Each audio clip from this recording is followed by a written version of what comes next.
So why don't you move over there? あなたの英語のリスニングを鍛えるために今回のネイティブ同士の会話をお届けしたいと思います。皆さんこんにちは、アーサーです。初めての方は Welcome to my channel。このチャンネルを通して僕はあなたに望んでいるのは単純に英語を学ぶのではなく、ネイティブが実際に話す感覚をつかめて、英語を通して世界の人々とつながっていただくことです。そのためにこういうネイティブ同士の本当に生の会話を字幕付きでお届けしています。もともと別のチャンネル The Austin and Arthur Show では、僕はアメリカ人の友達のオースティンとお酒を飲みながら、日本在住アメリカ人としての経験、意見、感想について話し合ったりしています。そこで今回は東京と大阪を比べてみました。どっちが好きか、どれにどの欠点があるかとか、学習のために作られた会話ではなく、いつも通りに気を使わずに話しているので、教科書やレッスンでは触れない英語がたくさん詰まっています。本当に生きた英語を知りたい方にはおすすめです。ただ、そのチャンネルでは 100% 英語だし、本当に生の会話ですから、ちょっとハードルが高いんですね。そこでこの IU-Connect のチャンネルでは、英日字幕付きでその会話の一部をシェアしています。日本語と英語の字幕が両方ついているので安心ですね。ぜひご覧ください。では早速始めましょう。Alright, cheers, man. Cheers. Great. Kubota is my first time drinking Kubota in a long time. It's got a little bit of a bite.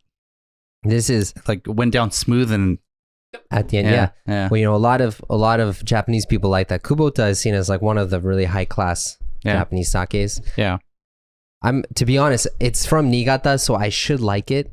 I'm not a huge fan, but I saw it. I thought we'll just go a little fancy today. Yeah, I don't mind it. Yeah. I wouldn't say it's my favorite. Yeah. Yeah. Yeah, but it's like everyone says that Niigata has like the best sake, but I would say Niigata has the best like traditional sake, or like sake that tastes like sake. Yeah. But if you like stuff that's a little bit more unique, you have to go someplace else. Sure. But sorry, if you guys like Kubota, I'm sorry, but this is Niigata, and my wife's from Niigata, so I don't have to be super positive about it. So Austin, what are we talking about today? I already forgot. What are we We're talking about Tokyo and Osaka and how foreigners think of Osaka and Tokyo. So this is an interesting topic because we've recently had some conversations just about like you know, kind of what people are like in Osaka versus what people are like in Tokyo. And I think we've actually kind of touched on this topic in the past. Yeah. But I want to change the perspective and kind of just comment on why you chose this place and like why you're still staying here, and that from that kind of perspective. And like especially for me, like growing up as a kid, well, I mean, I didn't really have any plans to move to Japan until I was a teenager, but when I first came to Japan, we spent my first trip was like 3 weeks, and we spent 1 week in Tokyo just kind of going around like Akihabara, like those places, right? And then the rest was spent in like Kansai. Yeah. So I stayed with my host parents in Hyogo Prefecture, which was they live like super close to Kobe, but every time we went out somewhere, it was to Osaka. Okay. We always went to Osaka, right? And so I developed like a really fond like desire to move to Osaka. Yeah. And I think it's kind of interesting because everyone I talk to, both Japanese and foreigner, they always agree that Osaka people seem to get along with foreigners more than any other place in Japan. Yeah. Right? Yeah. No, I agree with you. So for me too, the first place I ever went to in Japan was Tondabayashi in Osaka, which is like a really small town on the outside. It's on the Nankai line. But so for me, when I first went to Japan, my image of Japanese people were people from Osaka. Mine too. Yeah. Right? Yeah. And then when I went to school in Seattle, we had a lot of ryugakusei, a lot of study abroad students from Tokyo. And when I met all these students, I was thinking, why is everyone like a robot? Like, are these real people? Like, what's like this school just have a bunch of weirdos? Yeah. And I was like, no, it's just different. Yeah. You know? Yeah, it's funny you mentioned that because I kind of had a similar experience, except we would get Japanese students from specifically Osaka and Fukuoka. Okay. Which I would say, like, generally speaking, Kyushu is like closer to Kansai culture than Kanto culture. For sure. Which, I mean, geographically it makes sense, right?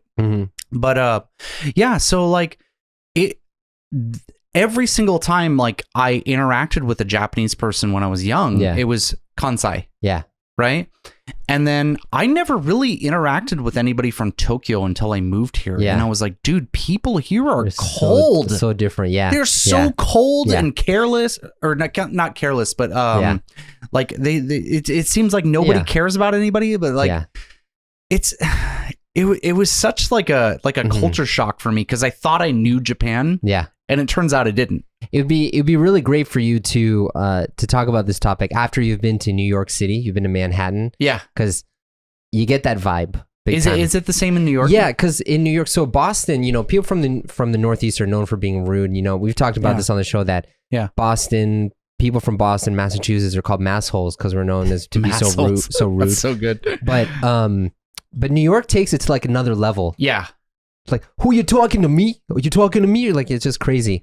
Like, I mean, there's a reason why Taxi Driver took place in New York, you know? Yeah. But yeah, it was, but you know, it's funny because like you said, a lot of foreigners tend to get along with people from Osaka more. And actually I find the people that I naturally become friends with, the Japanese people that I naturally become friends with tend to be either from Osaka or Fukuoka or sometimes from like Aichi, Nagoya, but like most of it's from Osaka or Fukuoka. And because people are more chill, I would say. They're more like humanistic, you know, not as robotic.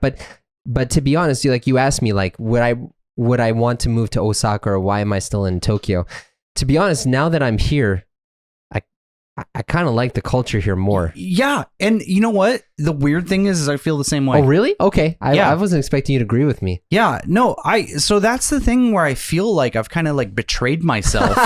No, I really feel like this though. Yeah. I feel like I've kind of betrayed myself because I hyped up Osaka so much. Yeah. And every time I go to Osaka or I go to Hyogo or I go to Kobe, I love it. Yeah, I'm super happy there. The people are always really friendly. I always have a great time, but I'm here. Yeah.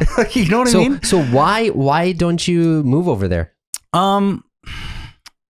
Something that I was really surprised about, and I actually didn't even know this about myself until I moved here, was I love the privacy that you get here in Tokyo. Okay. Like when I first moved here, I really felt like people were really cold and distant, and they didn't seem to like really care to get to know you. Yeah. And part of that is true, but I think it's just because like people's lives here in Tokyo are just so busy that you just don't have time to really like sit down and spend a lot of time with people. But I really grew to like that. It's like I like that. Like something, I'll give you a thing to contrast, right?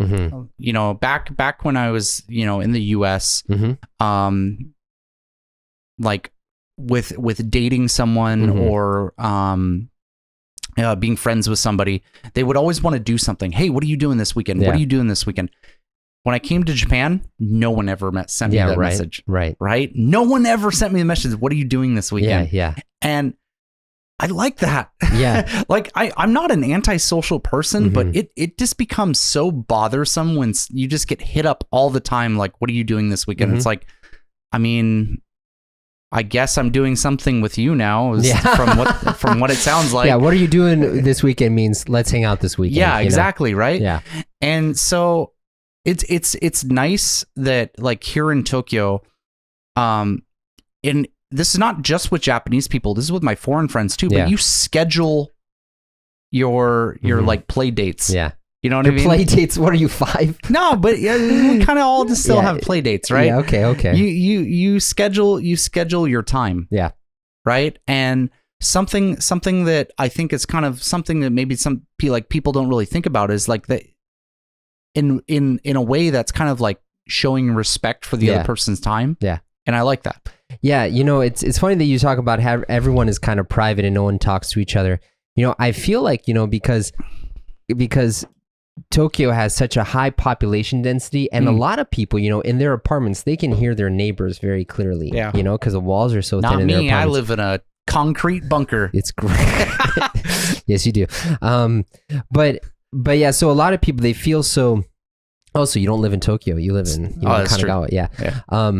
But yeah, so there's like no privacy and everyone is so close together that you kind of have to put up these walls to kind of keep your own space because there is no space, And when I understand, I honestly, I feel that way too. Like so when I was a college student, I loved talking with people. Like I would talk to people and they would talk to me. And now when someone talks to me outside, if they're like a fan or something, I'm like, oh, thank you. That's so nice. But if it's like a random person, I'm just thinking in my mind, I just want to close my eyes and not have to think about anything. Why are you talking to me? Please don't talk to me. Hi, like that's how I am, I get it. Yeah. But also like, so I feel like Osaka is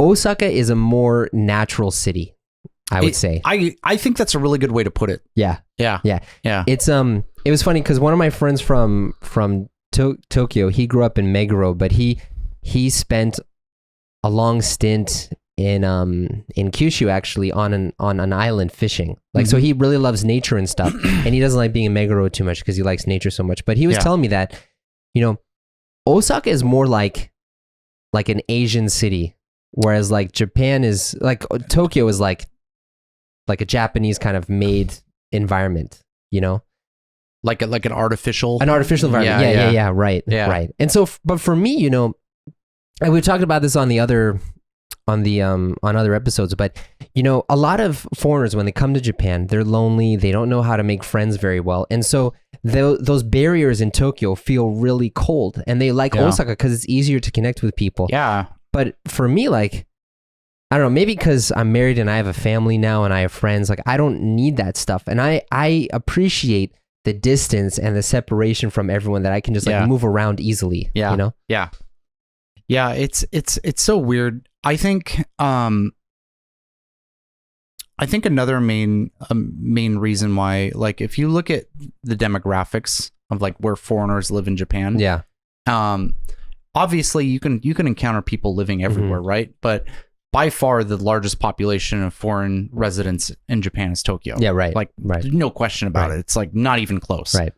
And you might ask yourself, like, why is that? Because Osaka and to an extent Kobe they're just much more foreign friendly cities. Like, especially if you go to Kobe, Kobe almost doesn't even look like a Japanese city. Yeah. It looks like a place in America or Europe. Well, Kobe and Yokohama were two of the first places opened in the 1850s, Yeah. So they got a lot of that influence. Yeah, and Kobe's architecture is very, personally, I would say it's very American. Yeah. But I think you could probably say it's European, because American just follows European. Yeah. But yeah, so it's like you would think like, okay, well, why wouldn't someone want to come here? And pretty much what it boils down to is the job availability for foreigners. Like the pipeline to like getting into Japan and living here, it's like English teacher or company worker. Yeah, just to double check. Right? So you had some friends who started out in Tokyo and now they live somewhere else? Because I remember like at your wedding, a guy came and he moved. Yeah. He moved so down? he lives in Kyoto now. He's in Kyoto now. Okay. Yeah. Okay. And where was he before? He was here in Tokyo. Okay. Hey guys, if you've watched this far, you're going to love our Austin and Arthur friends. In the Austin and Arthur friends, you're going to really improve your English listening. And I mean a lot. Yeah.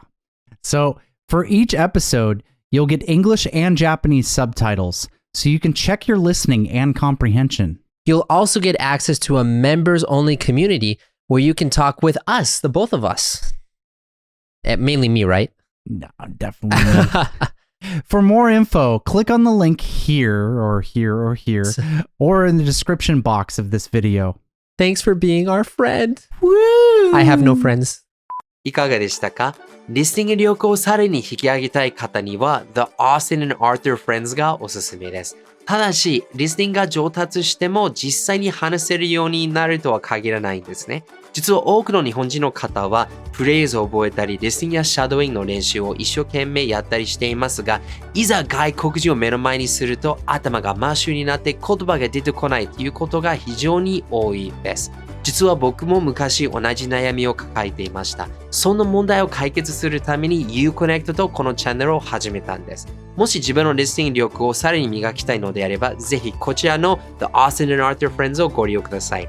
でもそれより英語をたくさん学んでも話せないという悩みを解決したいのであれば、IU-Connect の詳細をこちらからチェックしてみてください。There's also a link below.Until next time, enjoy your English adventures. これからも一緒に世界とつながりましょう. See you next time.